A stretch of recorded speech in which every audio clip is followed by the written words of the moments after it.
Meelis on hariduselt TPI mehaanikainsener.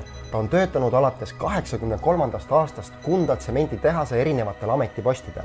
Praegu on ta Kunda Nordic Tsement tegevdirektor ja juhatuse liige. Ettevõte on peamiselt tegev ehitusmaterjalide äris, kuid osutab ka sadamateenust. Meelisel on huvitav töö. Ta ütleb, et tsement kastab Eesti ehitust. Ehitusmaterjalide sektori õitsengu eest võitleb ta Eesti Ehitusmaterjalide Tootjate Liidu juhatuse esimehena. Meelis suudab jätta vähemasti mulje, et see, mis ta teeb, see ka meeldib talle. Ja muidugi on Meelisel ka väga tore perekond. See on tema jaoks kõige olulisem.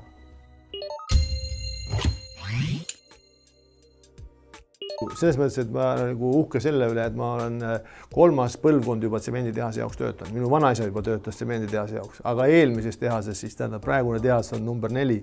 Ega see alguse oli ikkagi väga raske, et ma mäletan, ma vahepeal tegin endale nagu nädalas või mitu nädalat niimoodi, et kas tasub, kas ma jään siia tööle või jääd, ja tulid ikka ei, seepärast, et päris raske oli, päris hull oli seal, et tol ajal nõukogude ajal need palgad olid suhteliselt tagasihoidlikud, ei olnud nii väga atraktiivsed seal, näiteks kolhoosidest, sovhoosidest teeniti palju rohkem palka ja lihtsam elu oli. Siis ma ei usu sellesse karjääri planeerimisse ja sellesse ma ei usu, et pigem on, mina ütleks niimoodi, et pigem on see, et kui sa teed oma tööd korralikult ja südamega ja kui sa seda südamega ja korralikult ei saa teha, siis otsi endale midagi muud. Ja kui sa seda teed, siis ju ega siis teised muidugi, et mul on olnud ka igasuguseid ülemusi, et kes ei ole hinnanud mind, minu arust ei ole hinnanud mind piisavalt hästi ja oleme riius olnud ja nagistanud ja kõike värki, aga ikka kui sa teed oma tööd korralikult ja südamega, siis ikkagi see paistab kunagi silma, ma arvan niimoodi. Aga alati on see karjääri tegemine on niisugune juhus, et sina pead olema omalt poolt valmis, sina pead olema tubli ja ma oma poistele ütlen ka, et sul ei ole vaja muud midagi olla, ainult teistest parem, muud midagi. Et rohkem ei ole vaja.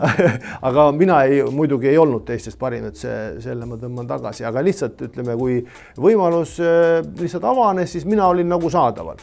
Ja mida mina omalt poolt nagu tegin, alateadlikult, ma ei planeerinud nagu seda karjääri, alateadlikult ma vaatasin alati ükskõik, kus osakonnas ma töötasin, siis minu esimene asi oli panna niisugune meeskond sinna, kes saab kõik hakkama ilma minuta.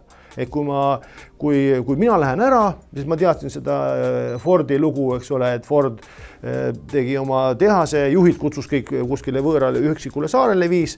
Ja siis ta vaatas, et kui võttis tehasjuhid ära, ta ei öelnud, et millal te tagasi saate, kuu aega või ma ei tea, 200 tulid seal ära.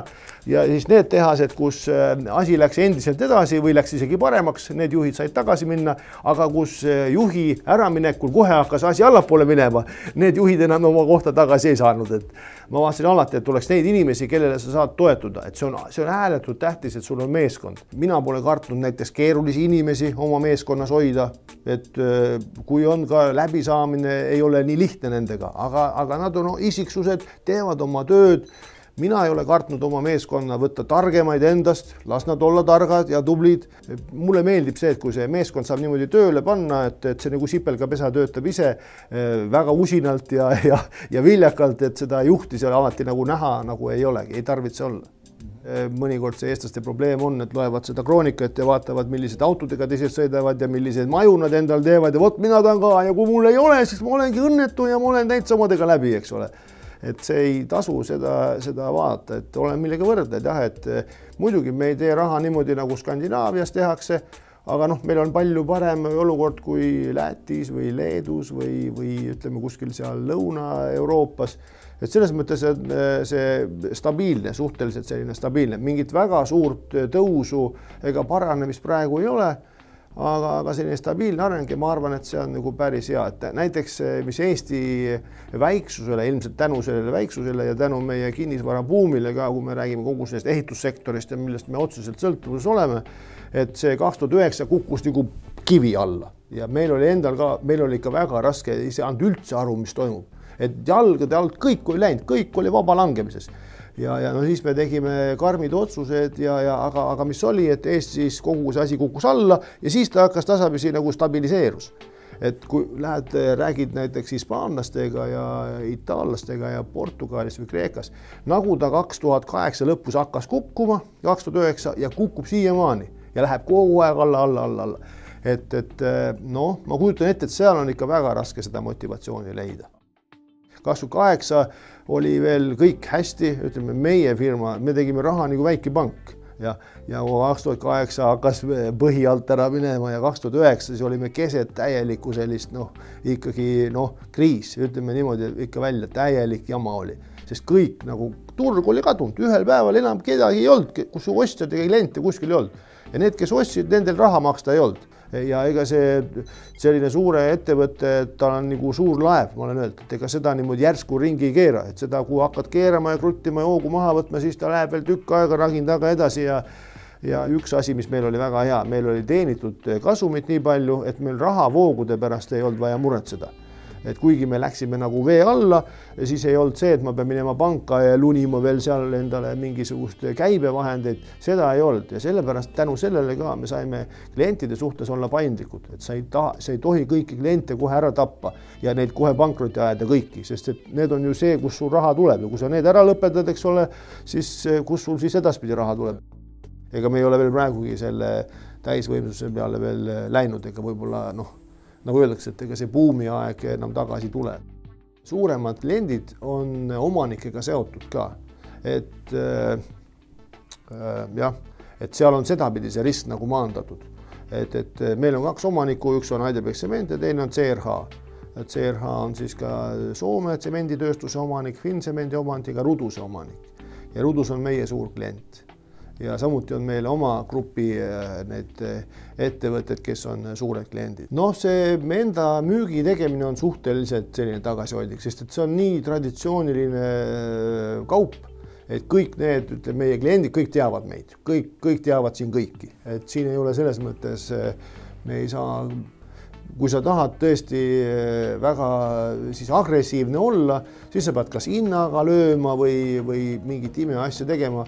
Et seda vahekorda, ütleme seda turu osa mõjutada on väga keeruline ja enamjagu teeb seda konkurent ka siis hinna, lihtsalt annab hinna alla lihtsalt.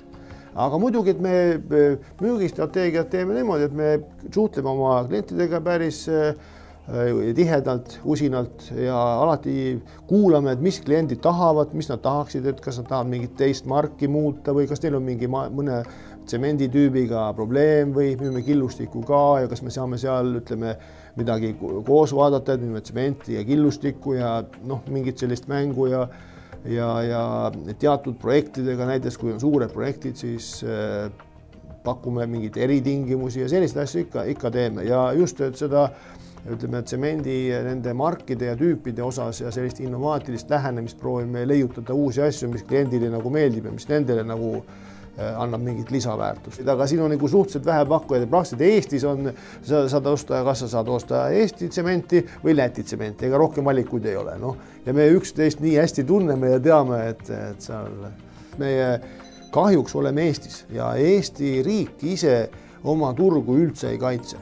Hästi teatud, hästi liberaalse ja avatud majandusega, et kõik need riigid meie ümber nendel on teistmoodi suhtumine ja see loob nagu mingi väikese sellise ebakõla, et vaadates tunned, et sa ei ole nagu võrdselt koheldud. Et natukene seda on, et näiteks ka teised meie naaberriigid siin mõtlevad välja selliseid, ütleme, standardeid ja nõudeid oma tsemendi ja betooni kohta, kus meie tsement lihtsalt ei sobi ja kogu lugu. Võetakse selline standard vastu, kogu lugu, sulle ei kõlba ükski tsement sinna. Ja kuna Eestis kunagi seda ei tehta, kui sa niisuguse jutuga lähed kuskile, siis kus sellega meil peab olema kõik vaba kaubandus ja vaba majandus ja nii edasi, nii edasi.